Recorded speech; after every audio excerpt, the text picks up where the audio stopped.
Selamat pagi anak-anak, salam sehat. Kita ketemu kembali dengan saya Rosalia Windarti, yaitu pelajaran sejarah. Kita masuk pada bab baru, masuknya agama Hindu dan Buddha di Nusantara. Pada materi ini, KD-nya yaitu 3.3, menganalisis berbagai teori tentang proses masuknya agama dan kebudayaan Hindu-Buddha serta pengaruh terhadap kehidupan masyarakat di Indonesia. Sebelumnya, kita harus tahu dulu tentang perbedaan sedikit agama Hindu dan Buddha. Agama Hindu. India merupakan asal dari agama Hindu. Agama Hindu bersifat politeisme dengan dewa utamanya Trimurti yang terdiri dari Brahmana, Wisnu, dan Siwa. Adapun kitab sucinya adalah Weda. Nanti kita akan jelaskan lebih lanjut. Berikut terdapat adanya berbagai kasta. Sekarang agama Buddha. Agama Buddha muncul setelah agama Hindu. Yang kedua, awalnya hanya sebagai suatu ajaran dalam rangka mencari kebenaran yang dilakukan pertama kali oleh Siddhartha. Buddha sebagai suatu ajaran yang dapat berkembang menjadi suatu agama dengan kitab sucinya Tripitaka. Nanti juga akan dijelaskan lebih lanjut. Sekarang tentang agama Hindu. Hipotesis masuknya agama Hindu ke Nusantara dibagi menjadi 4, hipotesis Brahmana, hipotesis Ksatria, hipotesis Waisa, dan hipotesis arus balik. Satu persatu kita bahas. Hipotesis Brahmana.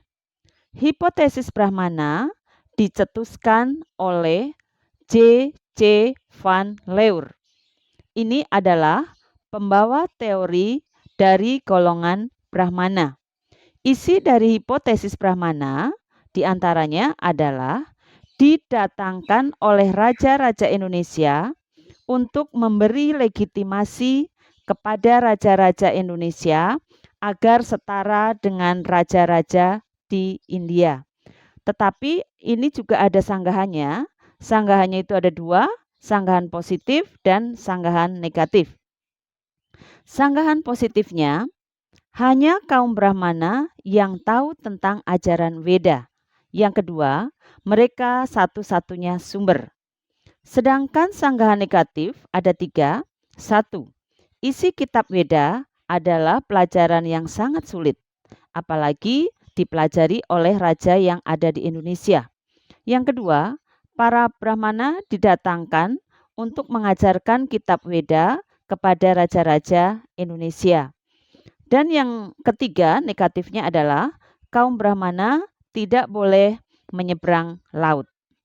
Sekarang yang kedua, tentang hipotesis kesatria. Hipotesis kesatria dicetuskan oleh F.D.K. Bos. Ini adalah pembawa teori golongan kesatria.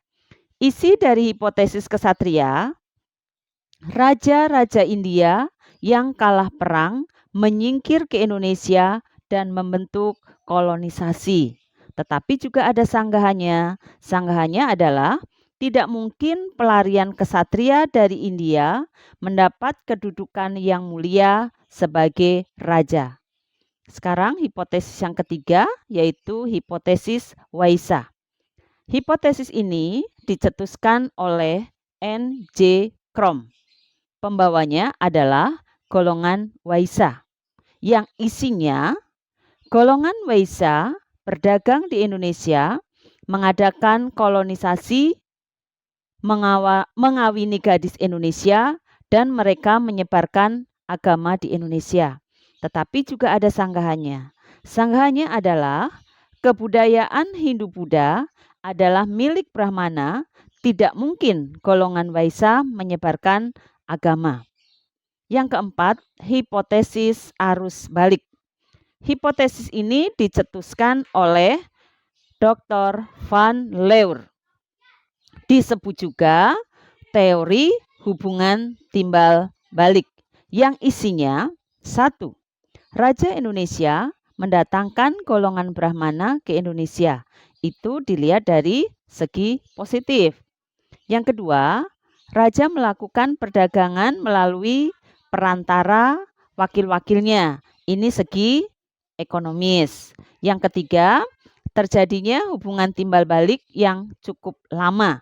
Dan yang keempat adalah terjadinya proses Hinduisasi. Itu adalah tentang hipotesis. Sekarang kita masuk pada kitab sucinya. Kitab suci agama Hindu itu ada 4, yaitu kitab suci Weda. Bagian-bagian dari Weda yang pertama adalah Rig Weda, Sama Weda, Yajur Weda, dan Atharva Weda. Rig Weda adalah berisi tentang ajaran-ajaran agama Hindu. Sama Weda berisi nyanyian pujaan yang wajib dilakukan waktu menyelenggarakan upacara agama. Yajur Weda berisi doa-doa yang dibacakan waktu diselenggarakan upacara agama. Dan yang keempat, Atharva Weda berisi doa-doa untuk menyembuhkan penyakit. Selanjutnya, masuknya agama Buddha di Indonesia. Proses masuknya agama Buddha di Indonesia, yang pertama, agama Buddha masuk ke Indonesia melalui pendeta agama Buddha atau yang disebut dengan biksu. Para biksu datang ke seluruh dunia, yaitu melalui jalur perdagangan. Juga adanya Tridharma. Tridharma, 1. Saya mencari perlindungan kepada Buddha. 2. Saya mencari perlindungan kepada Dharma. Saya mencari perlindungan kepada Sangha. Itu adalah Tridharma. Berikut, dalam agama Buddha, para biksu wajib menyebarkan agama Buddha ke seluruh dunia. Dalam aliran agama Buddha dibagi menjadi 2, yaitu aliran Hinayana dan aliran Mahayana. Aliran Hinayana diibaratkan sebagai kendaraan kecil, sedangkan aliran Mahayana diibaratkan sebagai kendaraan besar. Kitab suci agama Buddha, Tripitaka. Tripitaka berarti 3. 1.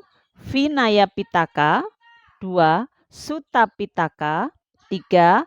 Abhidharma Pitaka. Vinaya Pitaka berisi tentang aturan-aturan kehidupan. Sutta Pitaka berisi dasar-dasar dalam memberikan ajaran agama. Abhidharma Pitaka berisi tentang falsafat agama. Sedangkan tempat suci agama Buddha itu juga ada 4. Yang pertama, Taman Lumbini. Taman Lumbini ini tempatnya adalah di Kapilawastu, tempat lahirnya Siddhartha. Kedua, Bodh Gaya. Bodh Gaya adalah tempat Siddhartha menerima penerangan agung. 3, Benares adalah tempat Siddhartha mengajarkan agamanya. Dan yang keempat adalah Kucinagara. Kucinagara adalah tempat wafatnya Sang Buddha Gautama tahun 482 sebelum Masehi. Nanti juga kalian ada tugas membuat peta tentang tempat suci agama Buddha. Nanti di PPT terakhir juga ada itu tugas. Berikutnya, pengaruh Hindu-Buddha di Indonesia. Pengaruhnya yang pertama dalam bidang politik. Dalam bidang politik adanya konsep Dewa Raja. Berkembangnya pemerintahan kerajaan didukung oleh organisasi kenegaraan dan tentara yang kuat. Bidang sosial.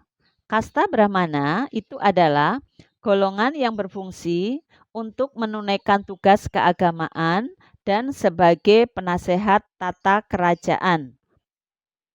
Kasta Ksatria, golongan yang menyelenggarakan pemerintahan serta membela kerajaan, terhadap ancaman yang datang dari dalam maupun dari luar. Kasta Waisya, golongan pedagang, buruh, pengrajin, dan profesi berdasarkan keahlian lainnya. Kasta Sudra itu adalah golongan petani, golongan buruh, dan pekerja rendahan yang ada di pedesaan. Bidang kebudayaan. Bidang budaya ini berupa bangunan arca Hindu dan Buddha. Sejumlah peninggalan patung menunjukkan corak khas Indonesia yang tidak ditemukan di India. Seni relief yang disusun memanjang dalam satu cerita merupakan kekhasan tersendiri yang tidak terdapat di India juga. Seni bangunan, candi berdasarkan pada candi bangunan punden berundak yang terletak atau dikenal berabad-abad sebelum Hindu-Buddha masuk ke Indonesia. Dan sekarang kalian harus tahu apa itu candi. Candi adalah sebuah bangunan tempat ibadah dari peninggalan masa lalu yang berasal dari ajaran Hindu-Buddha, tetapi pengertiannya berbeda dua agama tersebut. Bisa kalian lihat, yaitu Candi Borobudur, dan Candi Prambanan. Pengertian candi menurut 1. Agama Hindu. Kata candi berasal dari kata candika, yaitu salah satu nama Dewi Durga atau Dewi Maut. Di samping itu juga kata candi berasal dari kata cinandi yang berarti makam. Dengan demikian, candi pada Masih Hindu digunakan sebagai makam orang-orang yang terkemuka. Sedangkan menurut agama Buddha, candi digunakan sebagai tempat pemujaan terhadap Tuhan Yang Maha Esa. Sekian untuk materi 3.3. Berikutnya nanti ada 4 pertanyaan yang harus kalian kerjakan dan kalian kirim kembali. Terima kasih untuk materi hari ini. Kita lanjut untuk materi berikutnya. Selamat pagi.